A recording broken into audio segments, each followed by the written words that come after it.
This is your air conditioning in this car. Okay. You don't have air in this car. No. And Oh, no radio. it doesn't have air in this car? No air. And AC was an option. Radio was an option. Those were the only two options on the Z28. And then you got your choice of gray, white, black, or red. Three-pedal society. I mean, it's Coachin N Cars, man. A lot of limiting beliefs out there, thinking, how in the world am I going to accomplish something like that? Not dissimilar to anybody. The greatest risk we were afraid of that did not come to fruition is... If I started a new business tomorrow, the first thing I would do is hire a coach. I got my friend Vince Schmidt with me today. I'm super excited about this one. Let's do it.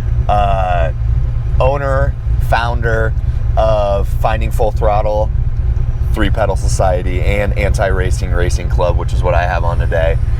Basically, if you put all that in a nutshell, you own an apparel company and a branding company, which is super cool. So how in the hell did you get into making hoodies, hats, t-shirts, all those things? Well, first of all, I often ask my wife if she knew what she was getting into when she married me, because I've done a lot of things over the years and they're not all consistent with each other, you know. So, but you know, I hate to use the word retired, but my idea of retirement, or my definition of retirement, is nobody expects me to show up anywhere on any day, right? Doesn't mean doesn't have other things going on. So I was in a position to where, you know, we as men like to create like challenges and so forth. So I was in a situation where I didn't have a you know, a full-time job that I was going to every day type situation. So plus, well, at the time I had Creative Rods, but I was working from home. My partner did all the shop work and all that kind of stuff. We complemented each other and what our strengths were. But I was working at home, started posting some European type videos on our Creative Rods channel, which is all muscle car, classic car restoration stuff. And, you know, he had to comment of, what are we, a Euro shop now, you know? He wasn't mad or anything, he just made the comment, which kind of, you know, says, yeah, okay, I understand what you're talking about. And so I said, you know, I've got to, maybe let's just create another page. If I want to post that type of content, let's just create another page. And, you know, come up with the name Finding Full Throttle, and started posting, you know, some of my cars. And Wayne at Vision to Inspire started doing videos with me for probably 6 months, and we're probably in the summer at that time, and I'm like, you know, what am I doing? I'm spending money on a social media with no business plan, no business idea or anything like that, you know. And I'm like, okay, you've got to come up with something to create a business by the end of the year, and that was 2024, or else just, you know, just shut it down and, you know, quit spending money for no reason, whatever. So so anyway, I came up with an idea. A friend of mine at the track who does some video and filming and stuff like that, he mentioned a drop ship company, because my idea was, you know, t-shirts and that sort of thing, I didn't want to carry inventory and have all that kind of responsibility. And, you know, you're always, you know, chasing what size you need to order, all that kind of stuff. So how much inventory to keep. So I was like, well, that's a great idea. I don't have to carry any inventory. I can promote the business. All I got to do is bring people to our website to buy stuff. They handle the production, the shipment, all that, and I just collect money at the end of the day. Yeah. Obviously, those type of businesses cost you more, because they're doing more for you. So that went on. We started that on Black Friday 2024. Okay. By the time a month went by, or the new year, in that time frame, I realized the quality of what was being shipped out was not, what I wanted my name underneath. Right. And maybe I'm a t-shirt snob, I don't know. I just want everything perfect and nice. And maybe 99% of the people don't care when they order a t-shirt. I don't know, but I just didn't feel bad about it. I had a couple of shirts that were double printed or didn't come out right that customers would reach back out to me, and the drop ship company took care of everything, and it was made right and everything. Yeah, but the experience is messed up at that point. Right. Everybody wants to open it the first time and be done and ready to roll, and they don't want to go through getting a new one or sending it back or any of that. Like the experience changes. Right. So, and my question was, how many people didn't reach out to me that had an issue? Yeah. And then you're just creating, a bad name for yourself. Yeah. So I'm like, the only way that I can control that is to, do things local. I put my eye on the product before it goes out. Yep. And I know that, I still make mistakes. There's times, we have a car guy and a car girl t-shirt. They're both black. Yeah. I've sent a car guy a car girl t-shirt before, just because they got mixed up in the stack. You know? Never know. And so, I mean, mistakes are still made, but the quality of the product is still there. Yeah. But anyway, so anyway, I had a friend of mine, Tyler, that came in and helped me out with some marketing stuff and so forth. Yep. So we switched over to Shopify. I was doing a Wix website, but Shopify is more what you need for that type of business. Yep. And switched that over at the beginning of basically 2025 this year, and gone from there. Yeah. And you've got quite the following.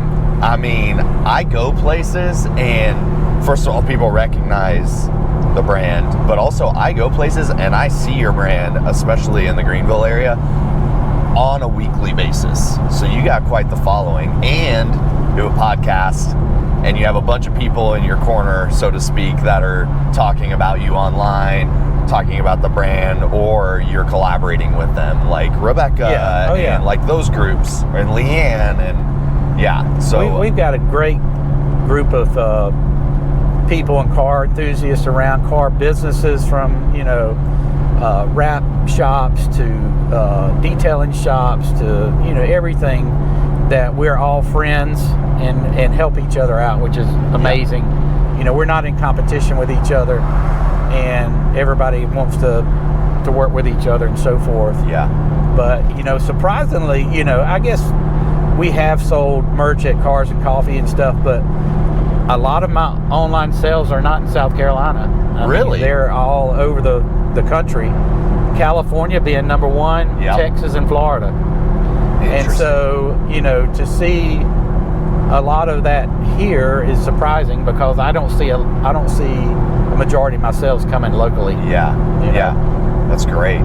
So, normally we talk a lot of business stuff on this channel, and that's great, but it also neglects half of my name, which is Coachin N Cars. So I want to switch gears, so to speak, to more about cars. So I actually don't know this. I've known you for going on a year, probably. Yeah. I don't know what your first car was.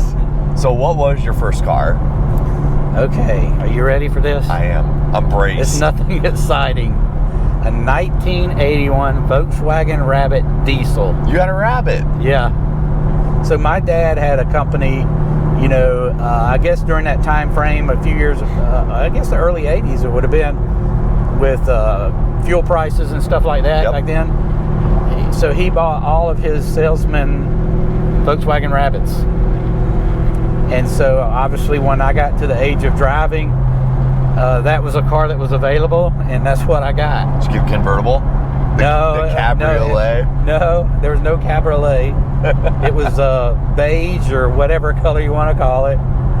And, I put headlight covers on it. I put a little chrome extension on the exhaust. That's all hilarious. just stupid stuff, Yeah. But that was the first car. So when you think about, you have more than one car. Yep. Now, but I would say there's got to be something over the years that you have had where you got rid of and you're like, man, I wish I had it back. Like, that was a mistake. If you were on your deathbed and you had infinite funds and you were like, I'm going to go hunt this down, what is that one? What's the one that got away? That I actually own. Yeah. God, that's a tough question.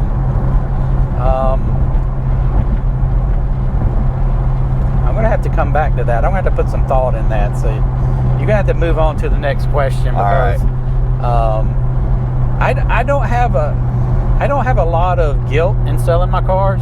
Yeah. My philosophy has changed over the years, but now my philosophy is if I'm not driving, I'm selling it.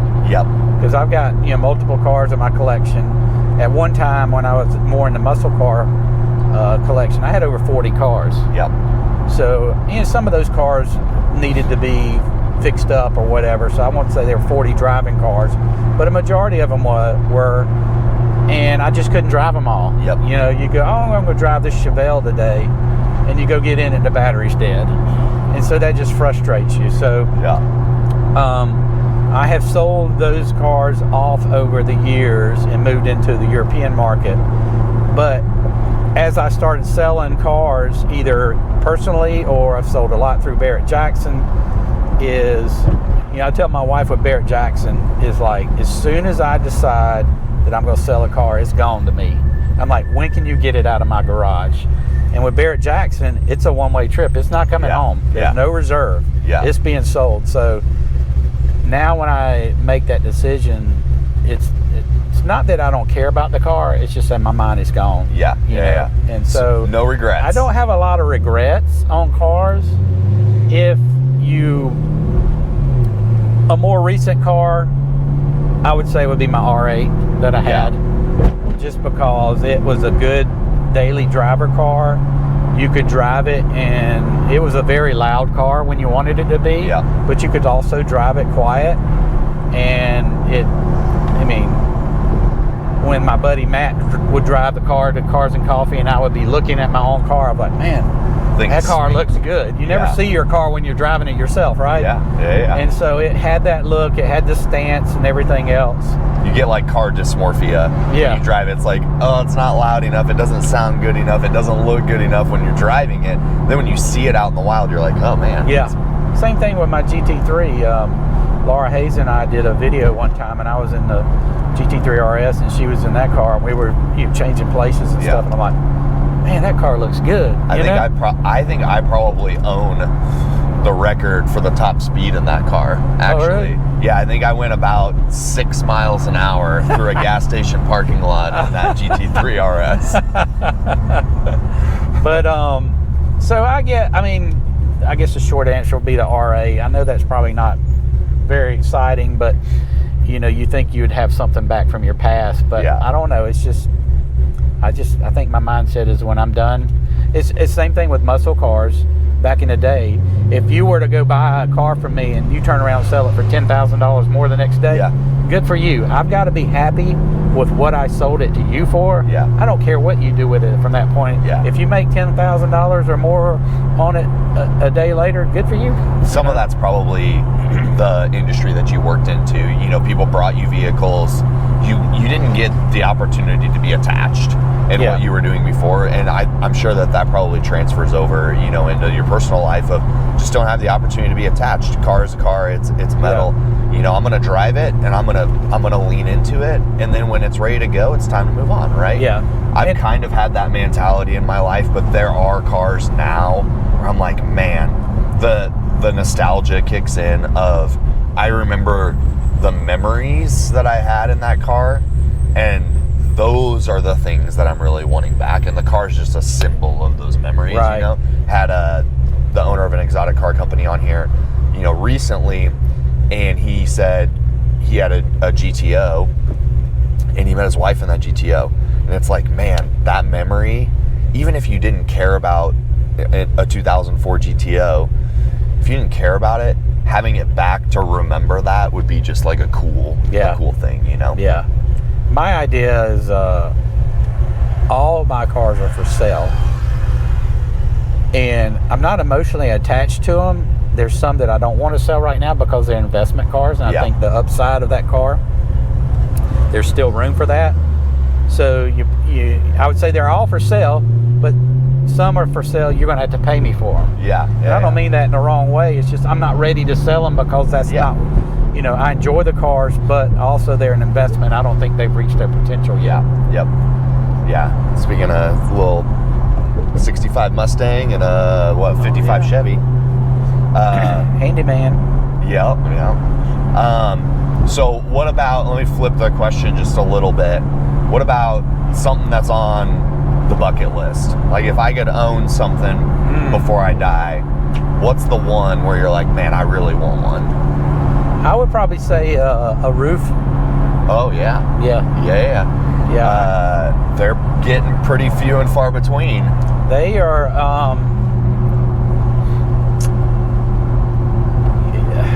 I actually looked at buying one and inquired into buying one this year, as a matter of fact. From an investment standpoint, they built a limited number of cars when they do a certain car. And it's going to be 3 years to get it. You agree upon my idea is you agree upon the price up front. I know it's going to be worth more 3 years from now. It's like a Singer. From an investment. And it's the same price. You're going to spend, I think starting price is like $1.2 million on it. I've got a friend that's got a Singer that bought one during COVID, so it took a little bit longer to get. But when he got it and had it appraised for insurance, it's $500,000 more than what he bought it for. Is that Jimmy? Yeah.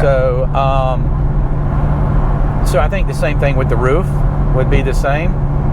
But I don't know about putting $1.2 million out, because at the end of the day, this sounds so, I don't know. At the end of the day, it's just another car. That's fair. There's excitement to it.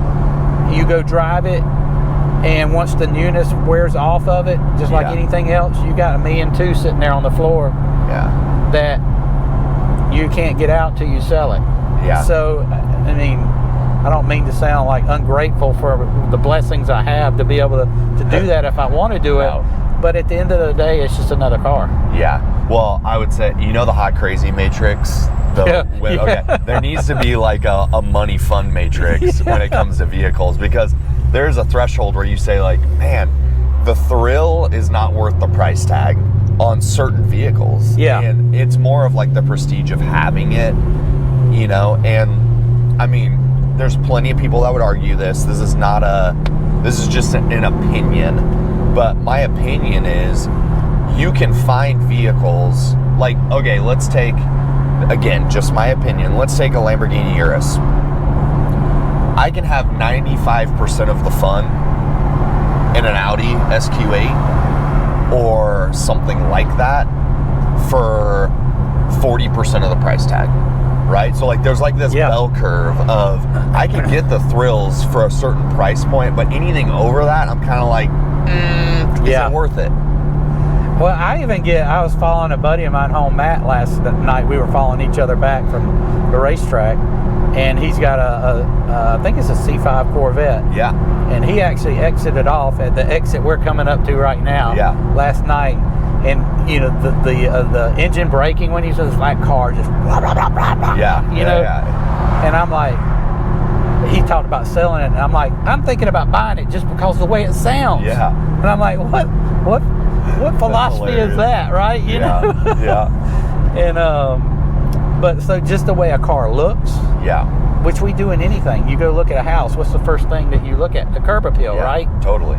So you've got to look, the looks or whatever, like, oh, I want that car. At least I do, because of the way it looks, but I don't really need that car, right?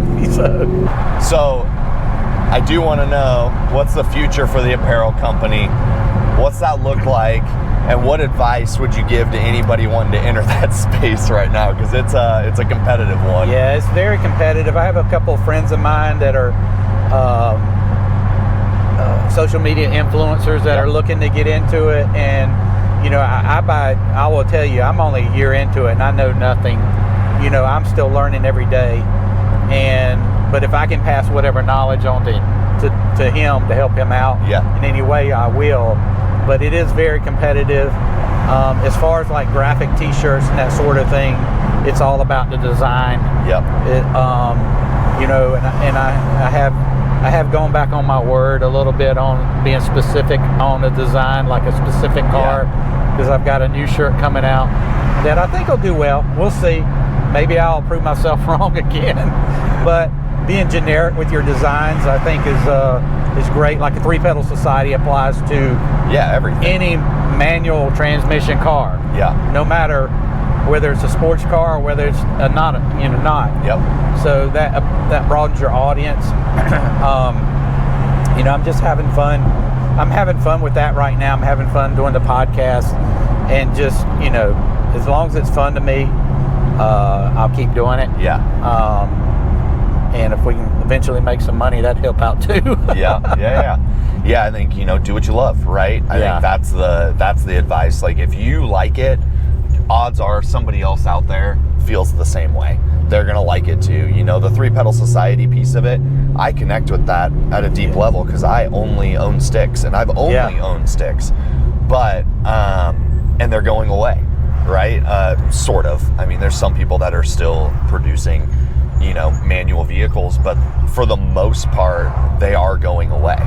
And it's creating this following of people out there that are deeply connected to that want to be a part of it.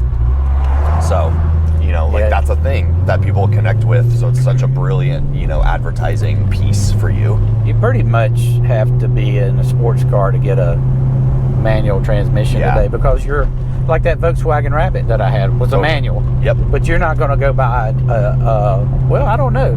Do the Golf R's and stuff, are they in manuals today? I don't know if they still make a stick. Now, I will tell you, in that classification of car, Honda and Acura still make them. Okay. They just released the Integra, I think. They re-released the Integra. And the Civic Type R's, those are still sticks. Okay. But they're more of a sport. That's more they're definitely the sport version. Part of that brand, you know. So it's pretty much got to be a sports car. Or we're rolling up on a Miata here. I don't even know if they make Miatas anymore, new ones, but they're sticks. But you know, you go buy a Honda Accord. Yeah, it's all automatic. Yeah. So you know, whereas, you know, 30 years ago, you could get that car in either or. I had one of my very first cars was a 92 Honda Accord. It was the sandstone exterior, almost like that right there. We called it looked like fawn colored. Yeah. The interior was wine. It was like that dark, ugly 90s red. And it was a 5-speed. And I had just about 300,000. I think it had 285,000 miles on it when I sold it. Did you have it new? Dude, I drove the wheels off of it. No, we bought it used. I think I put maybe 60 or 70,000 miles on it. Bought it with, you know, a couple 100,000 miles. Okay, yeah. Mechanically perfect. Put a timing belt on it and just sent it down the road. And it was great car. Yeah. Beat the hell out of it. Yeah. Got broken into once in Wichita. Just, you know, again, memories come back when you think about certain cars. But yeah. Dude, this was awesome. I always have fun hanging out with you, and then when we can catch it on camera, that's even better. Yeah. But yeah, man, this is always fun. Awesome, man. I enjoy it.